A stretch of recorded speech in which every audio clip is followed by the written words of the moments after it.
ඒ වගේම මම හිතන තිරංගු පිටි වැඩි වුණා රුපියල් 77 ඉඳන් 290 දක්වා 277කින් සීනි 114 සිට 320 දක්වා 180කින් ඊළඟට එළවලු තෙල් මේ කැම්බීම් වලට ගන්න 475 සිට 1400 දක්වා 195කින්. හැබැයි මේවා විදුලි බල කර්මාන්තයට බලපාන යෙදවුම් නෙවෙයි. විදුලි බල කර්මාන්තයට බලපාන යෙදවුම් ගත්තාම ඇමරිකානු ඩොලරය මේ 2022 ජනවාරි සිට මේ දක්වා 180කිනුත් 2013 සිට මේ දක්වා 190කිනුත් අවප්‍රමාණය වෙනවා. ඒ අතරතුර ඩීසල් මිල මේ මාස 8ේදී 255කින්. ඒ වගේම ගල් අඟුරු මිල 380කින්, දැවිතෙල් මිල 280කින් ඉහළ යනවා.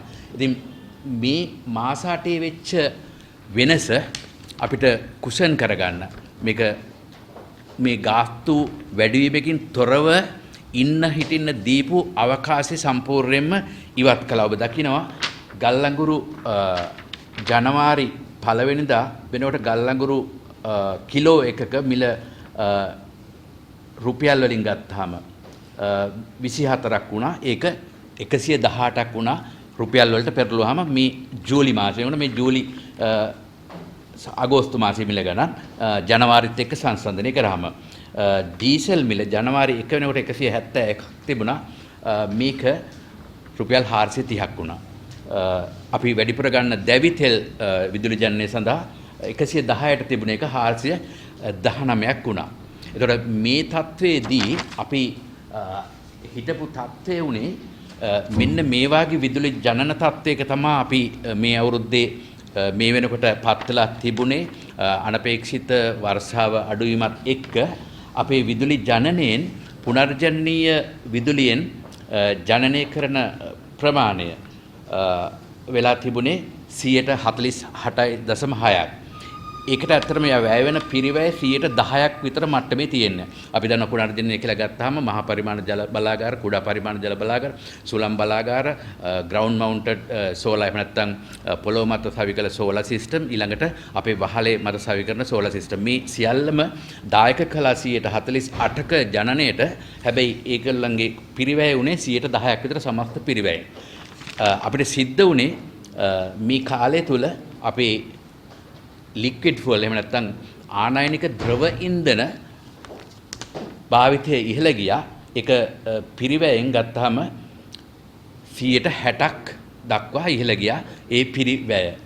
එතකොට ගල් අඟුරු සාමාන්‍ය 30ක මට්ටමේ තමයි දායකත්වය සහ පිරිවැයට තියෙන දායකත්වය. ඒ අනුව ගත්තාම මේ ආනයනික පොසිල ඉන්ධන 90ක ප්‍රමාණයක අපිට දරා ගන්න බැරි තත්වයක මිලක් ඉහළ ගියා. ඒක විදුලි බල මණ්ඩලයේ ජනනයට ඉතා දරුණු විදිහට බලපෑවා. ඉතින් ඒක නිසා තමයි අපි අර 2013 14 සිට 2022 ජනවාරි දක්වා අපි ස්ථාවරව අවුරුදු 10කට ආසන්න කාලයක් මම හිතන්නේ එකම භාණ්ඩය අඛණ්ඩව මිල වැඩිවීමකින් තොරව අපි පවත්වා ගන්න පුළුවන් එකම භාණ්ඩයේ සේවාව විදුලිය පමණයි. මොකද අනික් හැම භාණ්ඩයක්ම අපි දන්නවා බොහෝ වෙලාවට ඉහළ ගියා.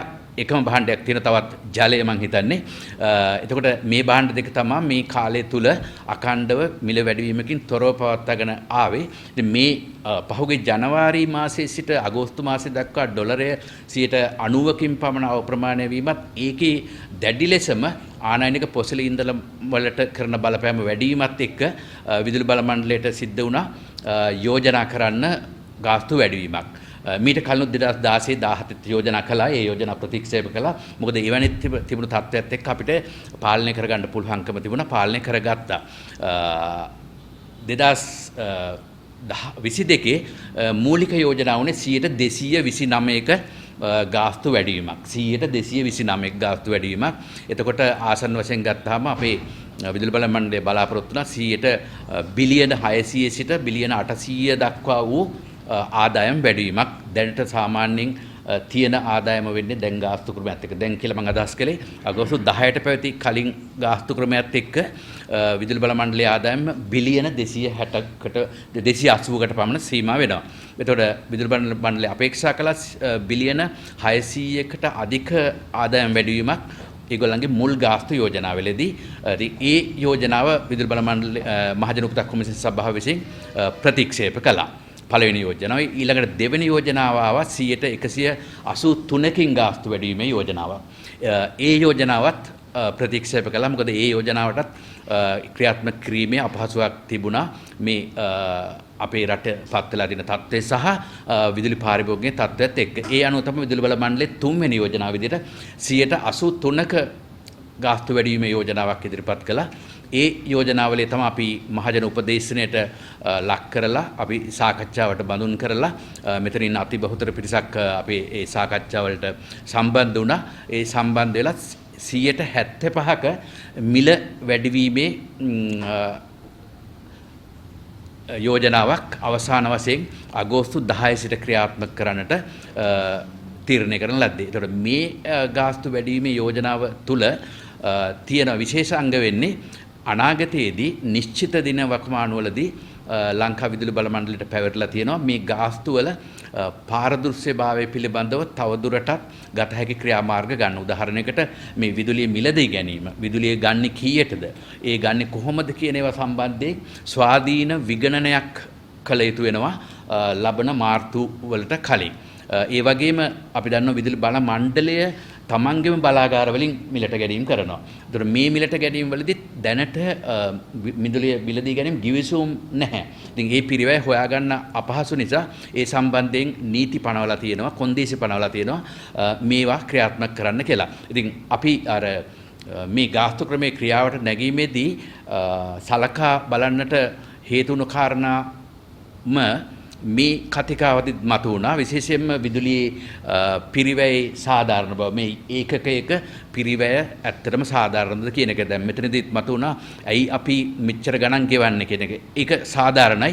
මන්ද හේතුව අපි දැන් 2013 වෙනකොට සාමාන්‍ය විදුලි ඒකකයක නිෂ්පාදන පිරිවැය රුපියල් 16ක් විතර වෙලා තිබුණා. ඒක වර්තමාන වෙනකොට 100 රුපියල් 30කට 32ක මට්ටමකට ඇවිල්ලා තියෙනවා. එතකොට සාපේක්ෂව ගත්තාම අපේ හැම යුනිට් එකක්ම අපි හැම කෙනෙක්ම ගෙවන හැම යුනිට් එකක්ම රුපියල් 32කට අපිට ගෙවන්න පුළුවන් නම් අපිට ෆ්ලැට් ගාස්තු ක්‍රමයකට යන්න පුළුවන්. හැබැයි අපේ පහළම කොටසට අර යුනිට් 30ට වඩා අඩුවෙන් පරිභෝජනය කරන එතන ඉන්නවා මිලියන 1.4ක් වෙනවා ලක්ෂ 14ක් 15ක් විතර. ඊට පස්සේ 31යි 60යි අතර ඉන්නවා ලක්ෂ 16ක් විතර. සමස්තය ගත්තාම ලක්ෂ 32ක් විතර ඉන්නවා මේ කාණ්ඩයේදී.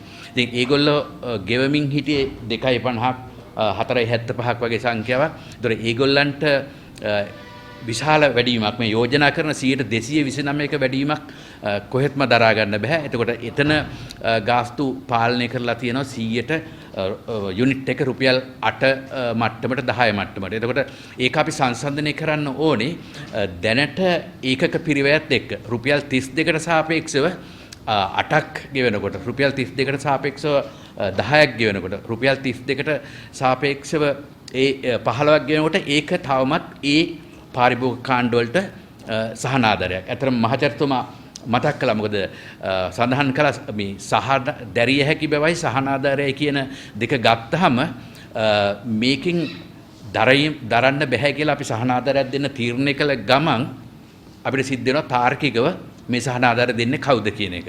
ඒතර අපි වක්‍රව මහ භාණ්ඩාගාරයෙන් ගන්න සහනාධාරයත් නැවතත් අපිට සිද්ධ වෙනවා වෙනත් පාරිභෝගිකයන් අය කරගන්න ක්‍රමයක්. ඒතකොට ඒ නිසා මේ සහනාධාර ක්‍රමෙත් තාර්කික බව ගැනත් හිතන්න වෙනවා. අපි කොහොමද සහනාධාරයක් තාර්කිකව ඉලක්කගත කණ්ඩායම් වලට පමණක් දෙන්නේ කියන එක. දැන් ගෘහස්ථාංශය ගත්තාම ගෘහස්ථාංශයේ ඒකක 120ට වැඩි වෙනකොට 180ට වැඩි වෙනකොට තියෙනවා 50ක් ඒකකයක මිලක්, ඒ වගේම 75ක් ඒකකයක මිලක්. මේක සාපේක්ෂව ගත්තාම දැන් විදුලිය දැනට සැපයුම් කරන මිලත් එක්ක ගත්තාම විශේෂයෙන්ම ද්‍රව ඉන්ධනවල විදුලි ඒකකයක පිරිවැය රුපියල් 120ක් විතර වෙනවා. ඉතින් ඒකට සාපේක්ෂව ඒ අයත් Tamanට විදුලි සැපයුම් කරන්න යන සැබෑ පිරිවැය දරන්නේ නැහැ. ඒතර මේ ගාස්තු ක්‍රමයේ තුල බොහෝ විට උත්සාහ කරලා තියෙන අර 175ක මට්ටමින් පාලනය කර ගනිමින් ඒ සමස්ත වැඩිවීම 100 220 300 තත්ත්වයට නොගෙන විදුලි බල මණ්ඩලයේ පැත්තෙන් විදුලි බල මණ්ඩලයේ දැනට තියෙන වර්තමාන වගකීම් ගත්තාම කෙටි කාලින ණය සෝලා පද්ධති වලට ගෙවන්න තියෙන ණය කුඩා ජල බලාගාර වලට ගෙවන්න තියෙන මේ ඒ ජනන වියදම් ගත්තාම බිලියන 600ක විතර ප්‍රමාණයක් මේක නොගෙව හිටියොත් බැංකු පද්ධතියත් අනෙක් පද්ධතිත් කඩා වැටුනොත් එහෙම අපිට මීට වැඩිය විදුලි කප්පාදුවකට යන්න වෙනවා සත්‍ය තත්ත්වය. ඉතින් ඒකත් එක්ක මේ මහජනතා කොමිෂන් සභාවට විදුලි පාරිභෝගිකයා බලා ගන්නවා වගේම මේ සැපයුම්කාර ඒ ආයතනත් බලා ගැනීමේ වගකීම තියෙනවා. මම තව කෙටි මොහොතක් ගන්න අර මෙතනදී නැගුණු ප්‍රශ්න කිහිපයක් තිබුණා. එකක් තමයි මහජනතුමත් ඒ ප්‍රශ්නේ කතා කළා. දැන් 10 වෙනිදායෙන් පස්සේ අපිට විදුලි බිල ලැබෙන්න පටන් ගන්නවා. සමහර අයට 10 වෙනිදා දැන් පටන් 20 දක්වා ලැබෙනවා. මේ විදුලි බිල සමහර අයට අලුත් ගාස්තු ක්‍රමයට ගණනය කරනවා කියලා ගණනය කරලා අතර දීලා තියෙනවා කියලා අපිටත් පැමිණිලි ලැබිලා තියෙනවා. ඇත්තටම ඒක නිවැරදි නැහැ. විදුලි බිල ගණනය කළ යුත්තේ 10 වෙනිදා දක්වා පරිභෝජනය එතෙක් පැවති මිල ගණන් වලට.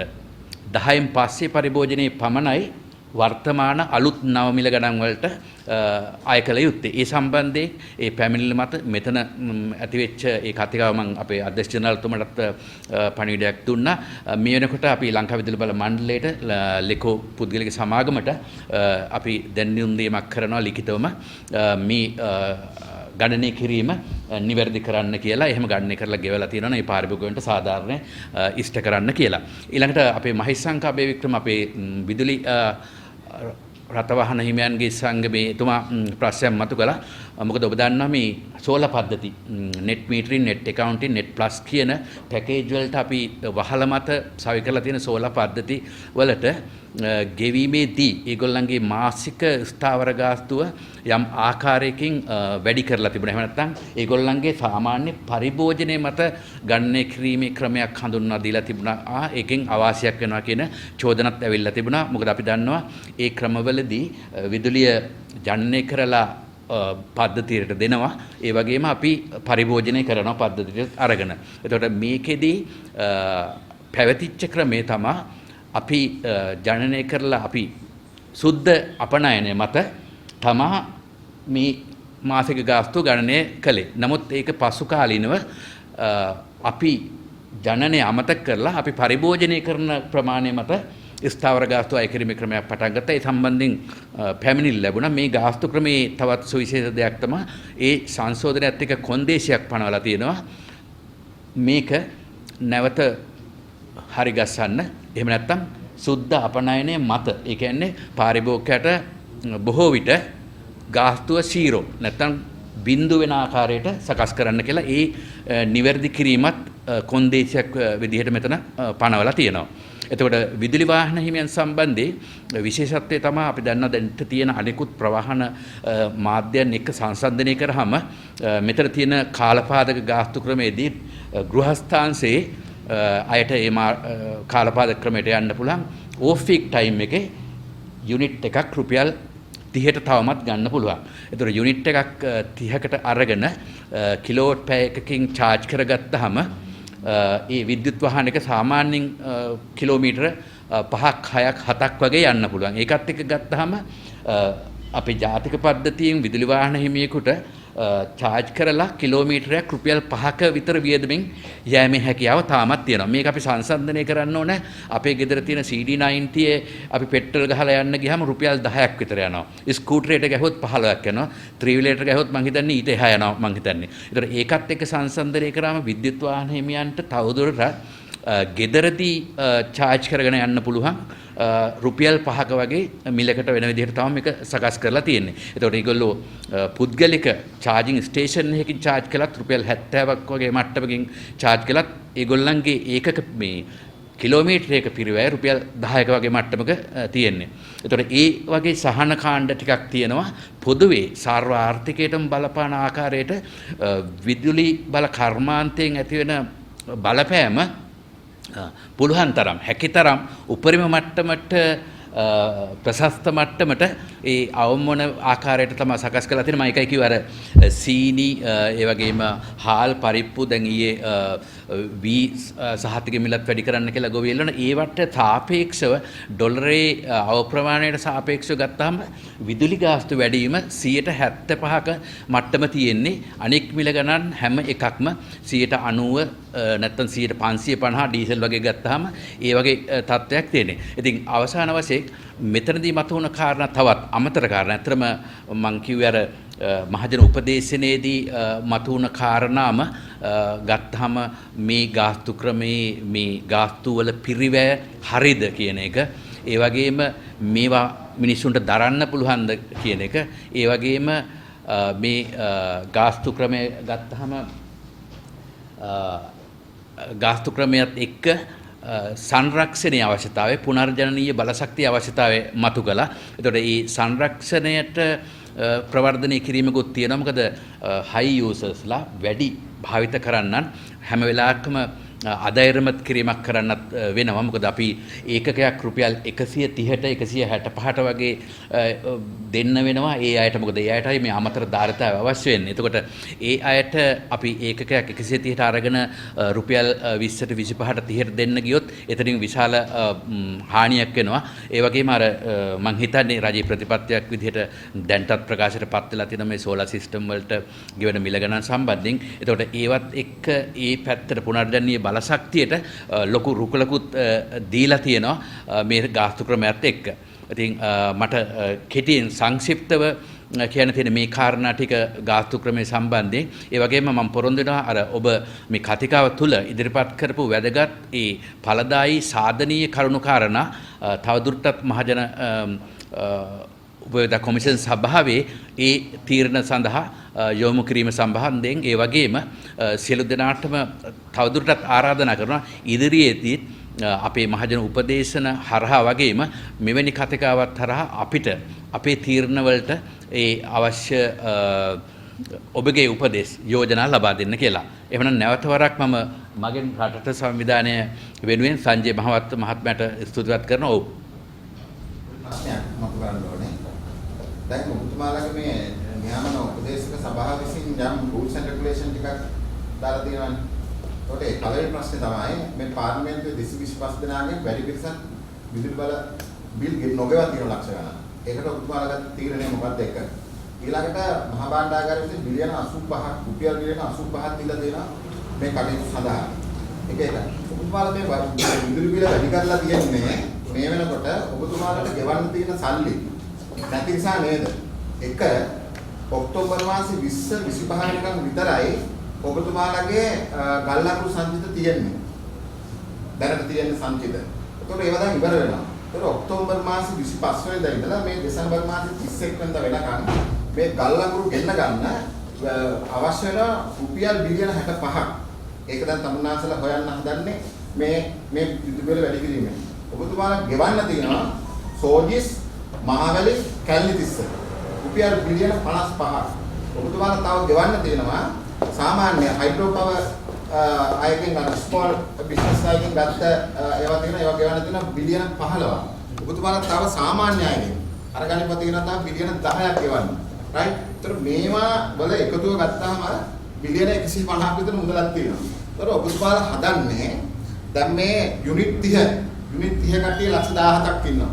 දැන් හැබැයි ඔබතුමා කිව්වේ නෑ ජෙනරල් පර්පස් මිලියන 1.1ක් ඉන්නවා. ඒගොල්ලෝගේ කොහොමද ඔබතුමාලා ඒගොල්ලෝගේ මේ විදුලි බිල ගන්න ක්‍රමවේදය මොකක්ද කියලා ඔබතුමා කිව්වේ නෑ. හැබැයි මේ විවෘතව වෙන මේ ටික රටට කියන්න එහෙම කිව්වේ නැතු වුණොත් එතන තමයි ප්‍රශ්නේ තියෙන්නේ. මොකද මහජන උපයෝගිතා කොමිසමේ සභාපතිවරයා නිතරම ඉන්නේ විදුලි බල මණ්ඩලය සහ අමාත්‍යාංශයට නිකන් අපිට මහජනතාවට පෙන්වන්නේ ඒගොල්ලන්ට එගේන්ස් ඉන්නවා වගේ. ඒක අමූලික පට්ටපල් බොරුවක් කරන්නේ මහත්තයා. හරිද? ඒ නිසා මේ විදුලි බිල වැඩි කිරීමේ බලන්න ඕගොල්ලෝ කරපු වැඩේ යුනිට් 90 සිට 120 දක්වා ලක්ෂ 50ක් ඉන්න මේ රටේ විදුලි පරිභෝජනය සඳහා. ඒගොල්ලන්ට මොකද්ද කරලා තියෙන සහන? එතකොට දැන් 30 අය ඉන්නවා ලක්ෂ 17ක්. හරිද? අපි නිකන් ඔය අංක ගණිත ගන්නකො රුපියල් 1000ක ලයිට් බිලකට මාසෙකට 1050ක් ගෙවන්න ඕනේ. තේරුණා? ඔය කියන ඔය අදහස ඔය අදහස නිකන් සරල අදහසක්. ඕක නෙමෙයි தත්ත්වය. රටේ ආර්ථික වශයෙන් රුපියල අප්‍රමාණීය වෙච්ච වෙලාවක්. ඩොලර් එක අප්‍රමාණීය වෙච්ච වෙලාවක්. රටේ ආනයන අපනය නතර කරපු වෙලාවක්. හරිද? රටේ ඉන්න මේ සමස්ත කර්මාන්ත කරුවෝ ගත්තාම දලදේශීය නිෂ්පාදනයේ 52%කට ආසන්න සංඛ්‍යාවක් රජයට දෙන මේ වැඩිවීමත් එක්ක මේ උද්දමනයත් එක්ක මම කියන අනාවැකි එකක්වත් වැරදිලා නැහැ. මේ උද්දමනය අධි උද්දමනය බවටපත් වෙනවා. බැංකුව අහන්න වෙනවා. හරිද? මේ විදිහට ගිහලා මිනිස්සුන්ට සුළු කර්මාන්තයක් කරන්න බෑ. දකුණු පළාතේ ගත්තා කොහු කර්මාන්තේ නැත්තර නැති වෙන සත්‍යයටපත් වෙලා තියෙන්නේ දැන්. මම ගාල්ල නිසා මම දන්නවා. කොහු කර්මාන්තේ මිනිස්සෙක් කොහමද රුපියල් 5000ක් ආව මිනිස්සයා 755ක් වැඩි කියලා බලන්න. කොහොමද මේක ගෙවන්නේ? ලඩු කරල්ලක් තියෙනවා රුපියල් 5000ක විතර. මේකද රටේ ආර්ථික සකසුරුවන්කම. මේක ඔහොම කරන්න බෑ. හරිද? ඕකට හොඳ කළමනාකාරීත්වයක් තියෙනවා. අර දැන් අර අපේ මේ පාරිභෝගික අධිකාරිය හිටපු සභාපති තුසිත කිව්වා වගේ ඩෝ දෙකේ දොර බෙන්ස් කාර්යයෙන් යන රුපියල් කීයක්ද ලක්ෂ මාසෙකට. මෙන්න මේවා අඩු කරන්න කියනවා. ඔයගොල්ලෝ ගිහිල්ලා අපි කිව්වා කියලා. මේවා අඩු නොකරොත් ඒගොල්ලන්ට පාර යන්න හම්බෙන්නේ නැහැ කියන එක මතක් කරගන්න. බොහොම ස්තුතියි. මට තව පොඩි ප්‍රශ්නයක් අහන්න දෙන්න. උත්තර දෙන්න කලින් මෙතුමගේ අර ප්‍රශ්නේ පුරාවටම තිබෙන එක පැත්තකින් විදුලි බල මණ්ඩලයේ කාර්යක්ෂමතාවය සම්බන්ධයෙන් ඒ කාර්යක්ෂමතාවය වැඩි දියුණු කරන්න ඕන කියන එක අපි නියාමනයේ පැත්තෙන් ගත්තාම විදුලි බල මණ්ඩලය අර පරිපාලනයේ අභ්‍යන්තරයට අතගැසීම් කිරීම කරන්න හැකියාවක් නැහැ. නමුත් මේ ගාස්තු ක්‍රමය හරහා විදුලි බල මණ්ඩලයේ කාර්යක්ෂමතාවය වැඩි දියුණු කරන්න කාර්යක්ෂමතාවය ප්‍රවර්ධනය සඳහා අවශ්‍ය නිර්දේශ නිකුත් කරලා තියෙනවා. මම එකයි කිව්ව අර අපි දැන් මාර්තු මාසයේ 1 වෙනකොට මේ විදුලි මිලදී ගැනීම සම්බන්ධයෙන් විගණනයක් කරන්න ඕන කියන. ඒක ස්වාධීන විගණනයක් කරන්න රටට හෙළි කරන්න ඕන මේ එක බලාගාර වලින් ගන්න මිල මොකක්ද හරියටම කියන එක. ඒතකොට ඒ කාරණා ඒ තොරතුරු එක්ක අපිට පුළුවන් ඉදිරි මිල තීරණයකදී හරි තොරතුරු මත පදනම් වෙලා නිවැරදි තීරණයක් ගන්න. එතකොට විදුලි බල මණ්ඩලයේ මේ මිල අධික විදුලි ජනනයෙන් ගන්න විදුලි නිෂ්පාදනය වෙනුවට පුනර්ජනනීය වගේ විදුලි මූලාශ්‍ර වලින් විදුලි ජනනය කිරීම දිරිමත් කිරීමත් මෙතන කරලා තියෙනවා. එතකොට විදුලි බල මණ්ඩලයේ ගෙවීම් තියෙනවා තමයි. ඇත්තටම මම ඒකයි මුලින් කිව්වෙත් මේ ගෙවීම් වල සමහරක් දේවල් ගෙවිය යුතු වෙනවා. නැත්තම් ආයතනයේ බංකොලොත් වෙනවා. එතකොට ඒවා ගෙවන ගමන් සහ ඉදිරියේදී කොහොමද තිරසර විදිහට ආයතනය කරගෙන යන්න ඕන කියන කාරණාව මම හිතන්නේ රාජ්‍ය ප්‍රතිපත්ති වලත් තියෙනවා. ඉතින් අපි බලාපොරොත්තු වෙනවා මේ සංශෝධනයත් එක්ක මම හිතන්නේ ඉදිරියේදී වඩා ප්‍රශස්ත ආකාරයට විදුලි බල ශාස්ත්‍රය ඉදිරියට අඛණ්ඩව ගෙන යන්න හැකි වෙනවා කියන එක බලාපොරොත්තු තියෙනවා. ඒ වගේම ඔබතුමාගේ යෝජනා ටික අපි ඉදිරිපත් කරන කොමිෂන් සභාවේ ඉදිරි කටයුතු වලදී මේ ගාස්තු සම්බන්ධයෙන් අපි කොහොමද ඉස්සරහට මේවට සැලකිලි අවධානය යොමු කරන්න කියන එක. වගේ දැන් විතරයක් කරන්න ඕන කියලා කොහොමද ඉදිරියේදී ඒක කොන්දේසියක් විතර වැඩි වුණා ඉදිරියේ දුන්නාට පස්සේ ඊට පස්සේ මේ වැඩි කිරීමක් දෙන්නම් කියනවා මොකද වෙයි හැබැයි දැන් මේ පුරාණ හිර ගන්නවා ඒක අපි දැන් පාරිභෝගික පැත්තට හිර ගන්න ඕනේ කියලා එතකොට ඔබතුමාට ඒක කොහොමද හම්බ වෙනවද දැන් හම්බුනේ නැත්නම් ටිකක් දවසකට තමයි වෙනවා එතකොට ඒක හම්බුනේ නැත්නම් අපිට කරන්න දෙයක් නැහැ ඔබතුමා කිව්වනම් මොකද සමහරක් තසලකම් ඔඩිට් කරන්නේ උදාහරණ සමගම් මොකද කියලා අනතේ දේවල් ඉන්නවා ඉතින් ඒ හින්දා කොන්දේසියක් විතර දැම්මනම් ඔයාලා මේක මේව කරන්න පාරිභෝගිකයන්ට පාර්ශ්ව ස්වභාවයකින් පෙන්නන්න ඒ නිසා අපි මෙලොඩි කරලා දෙන්නම් පුළුවන් උදාහරණ තමයි. හැබැයි ඔබතුමා කියන විදිහට දැන් ඕක වෙනවද නැත්නම් අපි හොයන්න වෙන්නේ නැහැ. ඒක ඕක වෙන්නේ නැහැ. කමිෂන් සභාව යන්න තිබුණා කියලා අපි කියන්නේ. මම උත්තරයක් දීලා ඔව් මෙතනදී ඒ කොන්දේසි ටික පනවලා නිශ්චිත දිනවකවානු ප්‍රකාශයට පත් කරලා තියෙනවා. ඒ නිසා කමිෂන් සභාව වගකීම බැදී ඉන්නවා. ඒ කොන්දේසි අනුව කටයුතු කරනවා කියන එක සහ නැත්නම් ඔබතුමා කියන්නේ මේ අදහස් සංශෝධනය මේ ආයෙ රිවර්ස් කරනවා කියලා. ඒ සම්බන්ධයෙන් කමිෂන් සභාවට තීරණයක් ගන්න පුළුවන් කොයි විදිහටද ඒ කොන්දේසි ඉටු නොකළොත් එහෙම මොකද නිශ්චිත දිනවකවානු දීලා තියෙන උදාහරණයකට මාර්තු 1 වෙනකොට මේ ස්වාධීන විගණනය කරලා මිලදී ගැනීමේ ක්‍රියාවලියේදී මේ බලාගාර රාශියෙන් කොහොමද විදුලි මිලදී ගන්න කියන එක ඒගොල්ලෝ ඉදිරිපත් කරන්න ඕනේ. ඒක තමයි. දැන් මට ඒක අමතක වුණා. දැන් අපේ 2009 විදුලි බල පනතේ 28 වන වගන්තියේ යට තිබුණු ප්‍රතිපාදනයක් තමයි පාරිභෝගික අපතම්පතු සඳහා පොලියක් ගෙවිය යුතුයි කියන එක. මේක යම් කරුණු නිසා ප්‍රමාද වෙලා තිබුණා. දැන් මේක සැප්තැම්බර් 1 සිට ඔබගේ ඒ අපතැම්පොතුවට ගාස්තු පොලියක් දෙන්න ඕන කියන එක කොන්දේසියක් විදිහට දාලා තියෙනවා. ඒ පොලියත් ප්‍රකාශයට පත් කරලා තියෙනවා. එතකොට ඒ පොලිය ඔබ අතරපත් වෙනවා. මම හිතන්නේ රංජිත් විතානගේ සහෝදරයා සංජීව ධම්මික මම හිතන්නේ ඒ අය මේ ක්‍රියාකාරකෙන් මේ සම්බන්ධයෙන් සෑහෙන කාලයක් අරගලයක් කරා. එතකොට ඒ අරගලයේ ප්‍රතිඵල මම හිතන්නේ ලැබිලා තියෙනවා. සැප්තැම්බර් 1 සිට ඒ තැන්පතු සඳහා පොලිය ගෙවීම ක්‍රියාත්මක වෙනවා මේ ගාස්තු ක්‍රමයත් එක්ක. මට ප්‍රශ්නයක් තියෙනවා. දැන් ඔබතුමා මේ කර්මන්ත අක්ටෝබර් ඇටියට සමහර විට හිතලා කියලා හිතන්න පුළුවන්. අනේ මේ කතාව ඇත්තනේ අපි ණය වේලාවක මේ විදුලි බිල ගෙවනවා කියලා මිනිස්සුන්ට හිතේ කියලා ඔබලාට හිතෙන්නේ නැහැ. නමුත් අපිට හිතෙන්නේ නැහැ. ඔබතුමාලා මේ ආයතන ඔක්කොම මේ ලංකාවේ ජීවත් වෙන කට්ටියනේ. ඔබතුමාලාට තේරෙන්නේ නැති මේ ලංකාවේ මිනිස්සු මේ වෙනකොට ඉන්නේ කුමන අපහසුතාවයෙන්ද කියලා. එතකොට ඒ ඉල්ලීමක් ඇවිල්ලා මේ විදිහේ වියදම් පෙන්වලා ඔබතුමාලා ගාව මේ ඉල්ලීම ආව මේ විදුලි බිල වැඩි කරන්න. ඔබතුමාලා ලංකාවේ ඉන්න මිනිස්සු වශයෙන් පිළිගන්නවද මෙතන ලොකු මාෆියාවක් තියෙනවා කියලා? ඒතකොට විදුලි බල මණ්ඩලයේ මේ වියදම් වැඩි වෙලා තියෙන තුල මේක ඇතුලේ ලොකු මාෆියාවක් තියෙනවා. විදුලිය විල ගැනීමේ ඉඳන් නිෂ්පාදනයේ ඉඳන් මේ ආයතන ඇතුලේ ලොකු මාෆියාවක් තියෙනවා කියලා පිළිගන්නවද ඔබතුමාලා? මේ මාධ්‍යෙන් හැමදාම පෙන්නලා තියෙන මාෆියාව පිළිගන්නවද ඔබතුමාලා? එහෙම එකක් තියෙනවා කියලා. එහෙම එකක් තියෙනවා කියලා දන්නවද ඔබතුමාලා? එතකොට ඔබතුමාලා ක්‍රියාත්මක වෙලා තියෙනවද මේ ගැන හොයලා? එතනට යම් යෝජනාවක් කරන්න ඕගොල්ලෝ මෙතන තියෙන මේ නාස්තිය හා දූෂණය හා වංචාව නතර කළ යුතුයි. ඒ නතර කළා ඒ වියදම අඩු කරලා ඒ පාඩු පෙන්නලා ඊට පස්සේ එන්න අපි මේක මහජනතාවට යන්නම් කියලා යෝජනාවක් ඔබතුමාලා ඒ දැක්කලා දීලා තියෙනවා. එහෙම නැත්නම් ඒ පාර්ශවයේ දුන්නු කරුණු කාරණා ටික ඔක්කොම අරගෙන ඒ ඉල්ලන ගානම දෙන්න බෑ කියලා පොඩ්ඩක් මේවා කරලා ජනතාව වෙනුවෙන් පෙනී ඉන්නවා වගේ පෙන්නලා ඔබතුමාලා කරලා තියෙන ජනතාවගේ පැත්තට මේ වියදම දීලා තියෙනවා. ඉතින් මම අහන ජනතාවගේ පැත්තේ ඉඳගෙන ව්‍යාපාරිකයන්ගේ පැත්තේ ඉඳගෙන ඔබතුමාලා මේ ජනතාවට මේ බල කියනවා වගේම ඒ පාර්ශවයට කියලා තියනවාද ඕගොල්ලන්ගේ පැත්තේ තියෙන වංචා දූෂණ හා අධික වියදම් මේවා අඩු කරගන්න කියලා. ඕක ඒවට ක්‍රියාමාර්ගයක් ගන්නවා. ඒවට ක්‍රියාමාර්ගයක් ගන්න කරුණාකරලා අරගෙන ඒවා නවත්තන්න. ඒවා නවත්තලා ඒවා අඩු කරලා ඊට පස්සේ ජනතාවගේ පැත්තට දෙන්න.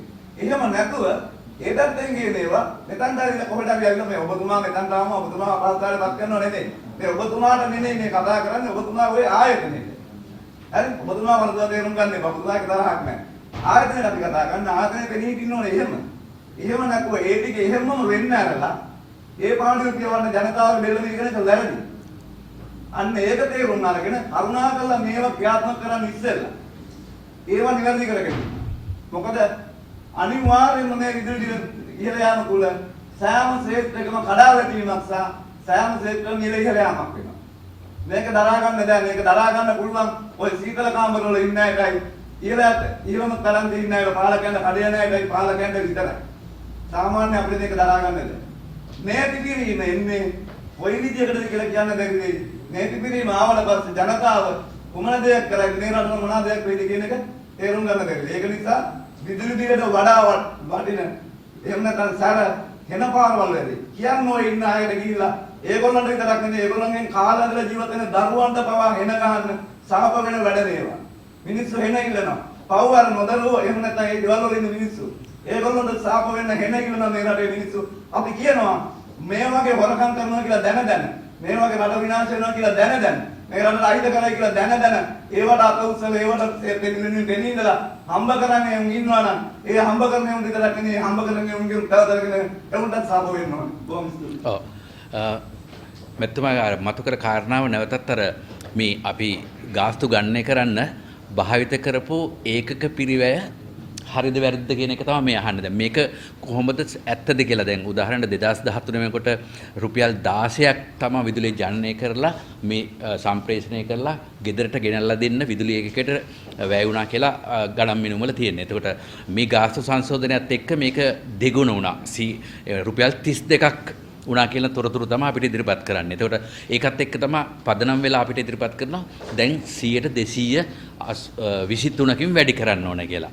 එතකොට මේක හරියටම හරිනම් කමිෂන් සභාවත් 223කින්ම වැඩි කරනවා. කමිෂන් සභාවට පුළුවන් නම් මේක ඒත්තු ගන්නන්න නැත්නම් පිළිගන්න හරි. මේක කතාව ඇත්ත කියලා. මොකද අපි දන්නවා ගෑස් වැඩි වුණා, සීනි වැඩි වුණා. අපි ඒවා ප්‍රශ්න කර ඒවා පරිභෝජනය කරනවා. දැන් මෙතනදී අපිට මේක ප්‍රශ්න කරන්න ක්‍රමයක් හදලා තියෙනවා.